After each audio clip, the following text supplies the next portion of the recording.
Evet, şekil, ne şekil?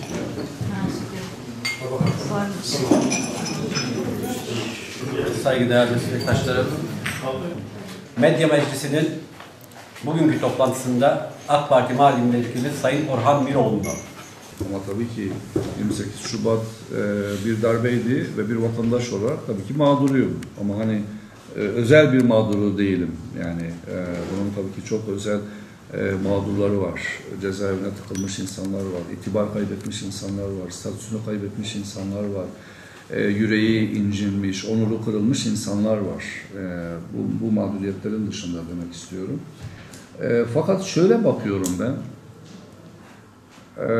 Tabii Türkiye bu davalar sürecine nasıl girdi? Geçmişiyle yüzleşerek, bu yüzleşmenin hesabını görerek, böyle bir akılla girdi. Neydi bu? 90'lı yıllarla mesela hesaplaşmak. Bildiğiniz işte o JITEM davaları falan. Buraya bakıyorum, hiçbir sonuç yok. Yani binlerce faili meçhul cinayetin bugün sorumlularını da bilmiyoruz. Yargılanan birkaç tetikçinin ötesine geçmediği bir süreç. Ve bu bence bölgede hala bir travma. Yani bu bir travma ve bu travmayı yaşayanlar bu acıyla hayatlarını sürdürmeye devam ediyorlar. Bu bir gerçek. Ki ben de bunlardan biriyim. Yani gelelim darbeler sürecine. Yani AK Parti'ye karşı girişilmiş sayısız darbe girişimleri. Ergenekon, Balyoz vesaire, Ay Işığı ve diğerleri. Burada da bence sanki zımni bir mutabakat sağlandı. Ve bu davaların sonucunda da mağdurların hani vicdanını rahatlatacak bir sonuç elde edilemedi. Bunların içerisinde 28 Şubat davası en azından sonuçlanmış bir dava olarak biraz rahatlatıcıdır. Yani elde edilen hukuki sonuç rahatlatıcıdır. Ama tabii ki mağdurlar tarafından yürütülen bir tartışma bu insanların tutuklanması ve cezalarını çekmesi yönünde. 28 Şubat sürecinin postmodern darbe girişimini yapanlar ceza aldı ama dışarıda örnek yaş haddi gösteriliyor. Ama onlardan daha yaşlı. 28 Şubat mağduru 85 yaşındaki insanlar cezaevinde. O ayrı bir problem. Onu daha önce de sormuştunuz bana Kızıltepe'de. O kabul edilebilir bir şey değil. Asıl kamuoyu duyarlılığını ve kamuoyu talebini o doğrultuda güçlendirmek lazım. Yani bu insanların 28 Şubat mağdurlarının hala sözünü verdiğiniz, örneğini verdiğiniz kişilerin içeride olması bence bir ayıptır. Yani bir yanda 28 Şubat'la ilgili böyle bir hukuki sonuç var ama bir yanda bu hukuki bu mağduriyetlerden sorumlu olan insanların içeride sebep olduğu, içeride tutulan insanlar var yani. Dolayısıyla o ayrı bir mesele. Bence bu doğrultuda duyarlılıklarını arttırmamız, yani toplumun vicdanını bu yönde harekete geçirmek iyi bir şeydir.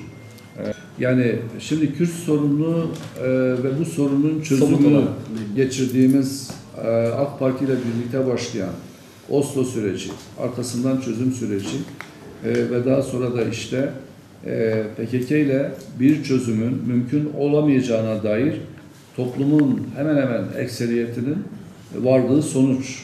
Şimdi bu durumda tabii ki bu sorun yok sayılabilir mi? Bana göre hayır. Yani bölgede yaşayan yurttaşlarımızın sorunları var.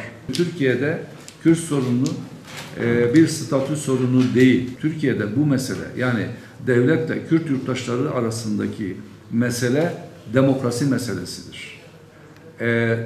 Eşitlik meselesidir. Temsilde adalet meselesidir. Lazım olan ne? Demokrasi ve adalet.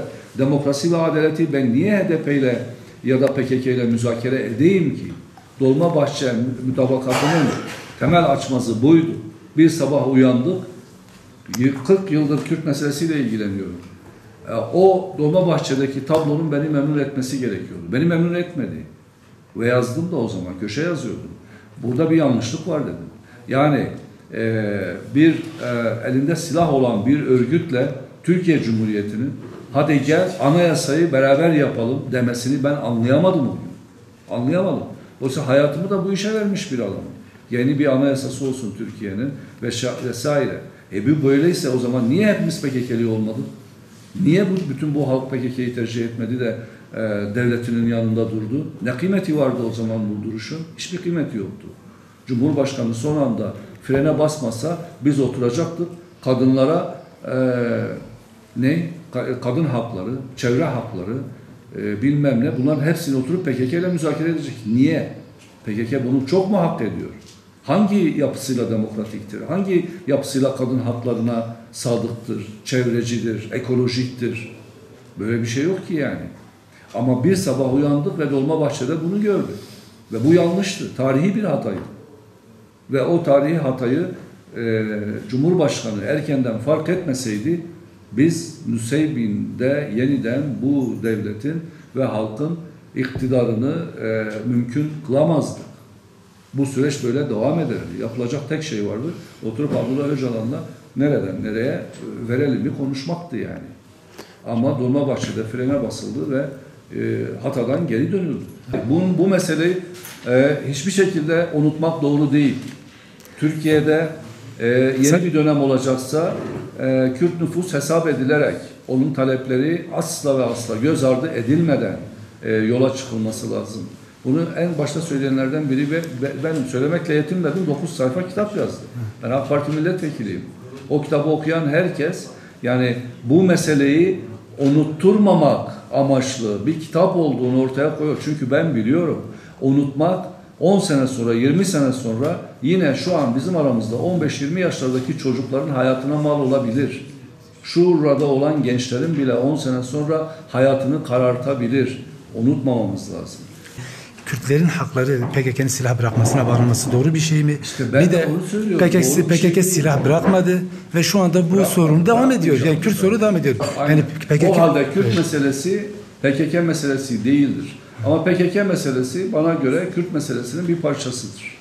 Yani Kürt meselesi doğurmuştur PKK'yı. Eğer başından doğru tercihler yapılsaydı PKK olmayacaktı. Yani bazen tarihi kavşak noktalarında devletler hata yapar, bedelini ağır öder. Bazen de halkın kendisi hata yapar, bedelini ağır öder. Devlet 84'te Eruh ve Şemdinli baskısına doğru teşhis koysaydı bu kadar kan akmayacaktı.